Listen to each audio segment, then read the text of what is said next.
যত দিন যাচ্ছে এই মিসইউজ অফ লটা বড্ড বেশি প্রকট হয়ে উঠছে। এখানে একটা বলবো, মানুষ যদি পাশে থাকে। যে সেকশনগুলো বা যে অভিযোগগুলো রয়েছে সেটা একেবারেই বেসলেস। জানি না কি কারণের জন্য পুলিশ এতটা তৎপর হলেন, আর যে মামলাতে পুলিশ মূল ইনভেস্টিগেশনের জন্য পুলিশ গেলেন সেই মামলাটারই কোনো ইনভেস্টিগেশন হলো না। আপনারা সাংবাদিকতা করেন, আপনারা জানেন, মানুষ জানেন যে কি পরিমাণ মানুষকে উচ্চ আদালতে, হাইকোর্টে কিংবা সুপ্রিম কোর্টে দৌড়াতে হচ্ছে। ওইটা আমি অসুস্থ হয়ে গেছি, আমি নার্ভাস ফিল করেছি। এবং বিষয় হচ্ছে যে আমরা আইনের ঊর্ধ্বে কেউ না। আজকে মিমি চক্রবর্তী বা আজকে আমি বা অন্য সাধারণ মানুষ সবাই কিন্তু আইনের চোখে সমান। কে কোথায় আছে তা কিন্তু বিষয় না। বিষয়টা হচ্ছে আইনেরকে মান্যতা সবসময় দিতে হবে। সেটা যদি না দেয় সেই জায়গাটায় আমাদের প্রতিবাদ ছিল। আর সেই প্রতিবাদের জন্যই আজকে কিন্তু আমার ক্লায়েন্টকে আজকে এই মিথ্যে মামলাটা খেতে হলো। হয়তোবা তিনি প্রভাবশালী বলেই আজকে পুলিশ এতটা তৎপর হয়ে আজকে আমাদের এই ক্লায়েন্টের বাড়িতে 35 বিএনএস এর নোটিশ সার্ভ না করে ওনাকে ফোর্সফুলি বাড়ি থেকে তুলে নিয়ে এসে এই মামলাটা ওনাকে মামলায় ফরওয়ার্ড করা হয়েছে কোর্টে ওনাদেরকে। নমস্কার, ক্যাম্পেইন কলিং মিডিয়া আপনাদের প্রত্যেককে স্বাগত। আমি প্রথমেই জিজ্ঞেস করব, আপনারা তো আইন নিয়ে কথা বলেন, মানুষ যাতে সবসময় ন্যায় বিচার পায় সেই নিয়ে আপনাদের লড়াই। আমি বলবো প্রথমেই আপনাদের কাছে একটা বিষয় আমি জানতে চাইবো যে কার দোষে ঠিক কার শাস্তি হলো? কারোর দোষে না, একটা নিয়ম মানতে গিয়ে বা নিয়মের কথা বলে একজন হয়তো কোনো ঘটনা ঘটিয়েছেন বা বলেছেন যে নিয়মটা মানুন, হয়তো তার পরিপ্রেক্ষিতে এত কিছু ঘটলো। আপনারা সোশ্যাল মিডিয়ায় দেখাচ্ছেন, গ্রাউন্ড জিরোতে থেকে মানুষজন আমাদেরকে বলছেন, আমরা আইনের কথা কোর্টে বলছি। এটা ঠিক দোষ নয়, এটাকে বলা যেতে পারে মিসইউজ অফ ল। এবং যত দিন যাচ্ছে এই মিসইউজ অফ লটা বড্ড বেশি প্রকট হয়ে উঠছে। মানুষ হয়তো ভাবছে যে আইনের শাসন সাধারণ মানুষের জন্য আর থাকছে না, আর তার জন্যই টেম্পল অফ জাস্টিসের কাছে আজকে আমাদের দরবার। আজকে তার প্রতিফলন অর্ডার শিটে প্রাথমিকভাবে, যদিও মামলা খুবই ইনিশিয়াল স্টেজ। আজকে মহামান্য আদালতের কাছে আমাদের বক্তব্য ছিল যে এই মামলাটা হয়েছিল Bangaon PS case number 74, dated 26/1/2026। সেই মামলার পরিপ্রেক্ষিতে বনগাঁ থানার পুলিশ নোটিশ সার্ভিস করতে গেছিলেন বলে অভিযোগ, এবং তখন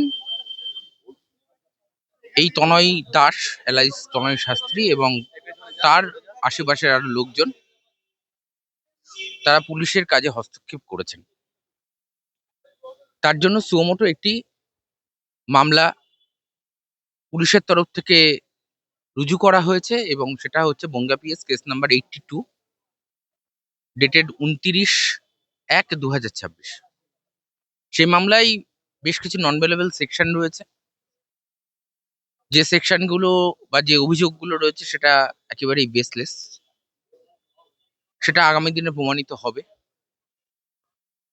এই মুহূর্তে দাঁড়িয়ে প্রাইমা ফেসি এই মামলায় পুলিশের তরফ থেকে, ইনভেস্টিগেটিং এজেন্সির তরফ থেকে 7 দিনের পিসি পেয়ার করা হয়েছিল। আমরা বলেছি যে এই মামলায় যে অ্যারেস্টটা হয়েছে সেটা টোটালটা ইলিগাল, ইমপ্রপার। আমরা কোর্টকে প্রাইমারি ফেসি স্যাটিসফাই করতে পেরেছি, এবং স্যাটিসফাই করতে পারার দরুন পিসিপিআর রিজেক্ট হয়েছে। কিন্তু লার্নেড কোর্ট মনে করেছেন যে এই মামলার এখন ইনিশিয়াল স্টেজ, তার জন্য আগামী 3 তারিখ 3/2/2026 লার্নেড কোর্ট আসামিদের প্রোডাকশন এবং ইনভেস্টিগেশন অথরিটিকে বলেছেন যে এই মামলার যে কেস ডকেট, কেস ডায়েরি, সেটা প্রডিউস করার জন্য ফর ফার্দার ডেভেলপমেন্ট, কি হয়েছে সেটা দেখার জন্য। আমি আপনার কাছে জিজ্ঞাসা করবো যে আপনারা তো ন্যায় বিচারের জন্য লড়াই করেন সবসময়, মানুষ যাতে ন্যায় বিচারটা পায়। আমরা পুলিশের তরফ থেকে যেমনটা আপনারই একজন সতীর্থ বললেন যে পুলিশ যে সুমোটো কগনিজেন্স করলো, নিজেদের তরফ থেকে সুমোটো একটা মামলা রুজু করলো, সাধারণ মানুষের ক্ষেত্রে তো সবসময় কি পুলিশের এই তৎপরতা দেখা যায়? কখনোই নয়।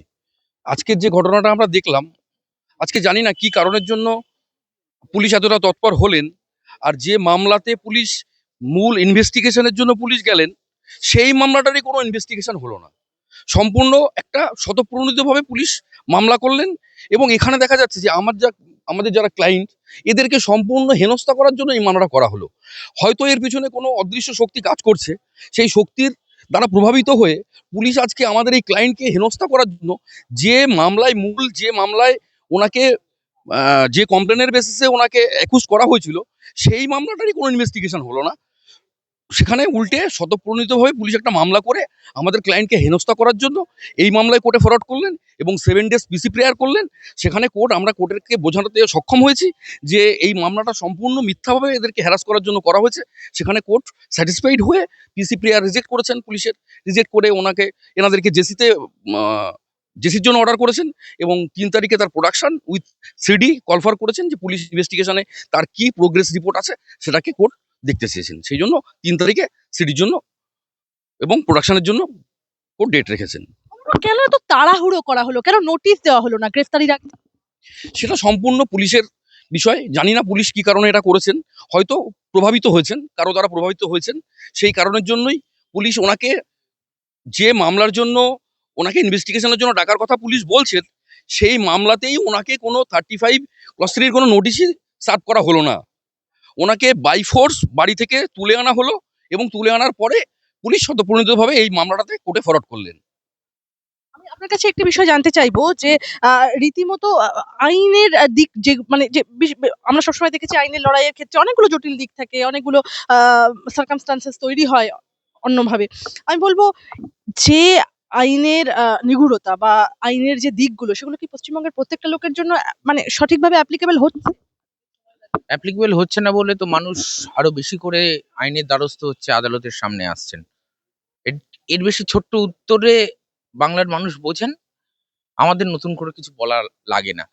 মানুষ এত পরিমাণে ডিপ্রাইভ হচ্ছে, এত পরিমাণে ইনভেস্টিগেটিং এজেন্সি বা প্রপার যাদের যে কাজ করা উচিত সেই কাজগুলো সঠিকভাবে করছেন না বলে হাইকোর্টে কি পরিমাণ রিট মামলার পাহাড় জমেছে।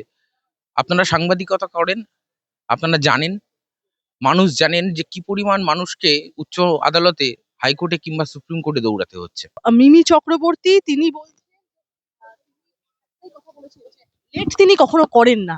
অ্যাকচুয়ালি সমস্ত জায়গায় তার একটা রেকর্ডস আছে, তিনি সবসময় সময় পৌঁছেন। তাহলে কি রীতিমতো মিথ্যে? দেখুন, মিমি চক্রবর্তী যে অন ক্যামেরায় ছিল, উনি কখন এসেছেন সবটা জানেন উনি। বিষয় হচ্ছে যে আমরা আইনের ঊর্ধ্বে কেউ না। আজকে মিমি চক্রবর্তী বা আজকে আমি বা অন্য সাধারণ মানুষ সবাই কিন্তু আইনের চোখে সমান। কে কোথায় আছে তা কিন্তু বিষয় না। বিষয়টা হচ্ছে আইনেরকে মান্যতা সবসময় দিতে হবে। সেটা যদি না দেয় সেই জায়গাটায় আমাদের প্রতিবাদ ছিল। আর সেই প্রতিবাদের জন্যই আজকে কিন্তু আমার ক্লায়েন্টকে আজকে এই মিথ্যে মামলাটা খেতে হলো। তনয় শাস্ত্রী কি সত্যি খুব উদ্ধত ছিল? একদম না।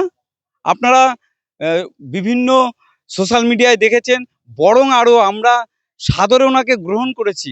উনি যখন আসবার কথা তখন আসেননি, 11টা 45-এ উনি এসেছেন।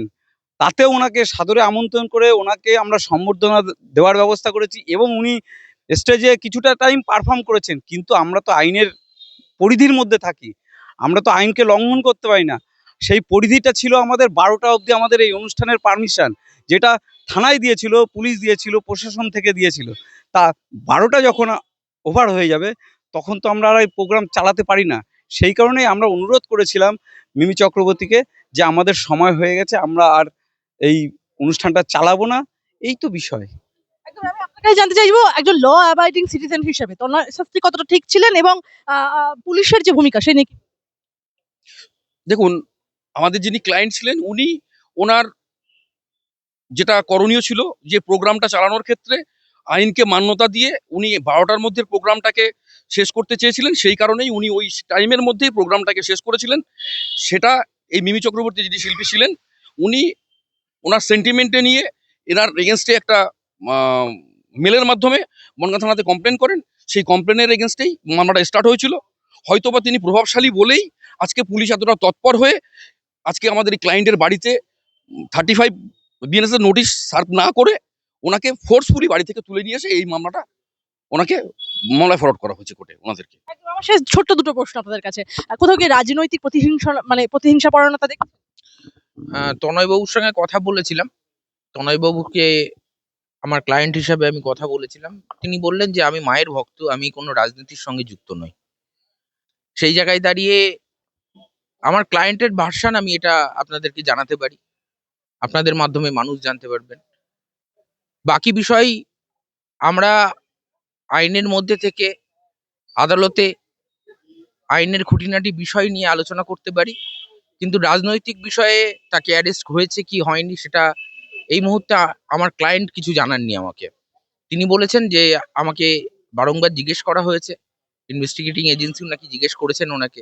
আমাকে ক্লায়েন্ট জানালেন যে উনি কোনো রাজনৈতিক মতাদর্শে বিলিভ করেন কিনা। সেক্ষেত্রে দাঁড়িয়ে উনি জানিয়েছেন যে না, আমি পুজো আর্চা করি, আমি অ্যাস্ট্রোলজার, এর বেশি কোনো কিছু নয়। আমারও বক্তব্য সেটাই। এই মুহূর্তে আমার পক্ষে তার রাজনৈতিক কারণে তিনি অ্যারেস্ট হয়েছেন কি হয়েছেন সেটা আমি আমার ক্লায়েন্টের ভার্সন আপনাদেরকে জানালাম, আমার পক্ষে বলা সম্ভব না। আমার নাম দীপাঞ্জয় দত্ত। শেষ প্রশ্ন একটা আপনার কাছে রাখবো, আপনারা কি টাকা ফেরত চাইবেন বা পরবর্তীতে আপনারা কি আইনি পদক্ষেপ নিতে যাচ্ছেন উচ্চ আদালতে? দেখুন, সেটা আগামী দিনের প্রসেসটা আমি এই মুহূর্তে কিছু ডিসক্লোজ করছি না। তার কারণ আমাদের ক্লায়েন্টের আগামী 3 তারিখে কোর্টে প্রোডাকশন এবং সিডি প্রোডাকশনের জন্য ডেট রয়েছে। আগামী দিন দেখা যাক কি অবস্থা হয়, কোর্ট কি রায় দেন, তার পরিপ্রেক্ষিতে কি করা যাবে সেটা আমরা সিদ্ধান্ত তখন নেব। আইনের উপরে আমরা সম্পূর্ণ আশাবাদী যে আইন ন্যায় বিচার করবেন এবং মানুষ জাস্টিস পাবেন। সুশান্ত কুমার বিশ্বাস, আইনজীবী। মনোজ কুমার সাহা, আইনজীবী। ধন্যবাদ আপনাদের। এমনি একটা বলবো, সনাতন ধর্মকে অপমান করা হচ্ছে, নিজের পাওয়ারটাকে দেখাচ্ছে। এবং আমি এইটুখানি বলবো, মানুষ যদি পাশে থাকে, পুলিশের ভূমিকা নিয়ে ওনারা কোনো খারাপ ব্যবহার করেনি। ওইটা আমি অসুস্থ হয়ে গেছি, আমি নার্ভাস ফিল করেছি এবং আমার সাথে জীবনে প্রথম আমার উপর অনেক দিক দিয়ে প্রেশার আসছিল, যার জন্য বিষয়ে এইটুখানি বলবো যে যেটা করছে সেটা শেষ। আমি গলার ওগুলো কোথায়? হুমকি দেওয়া হয়েছে।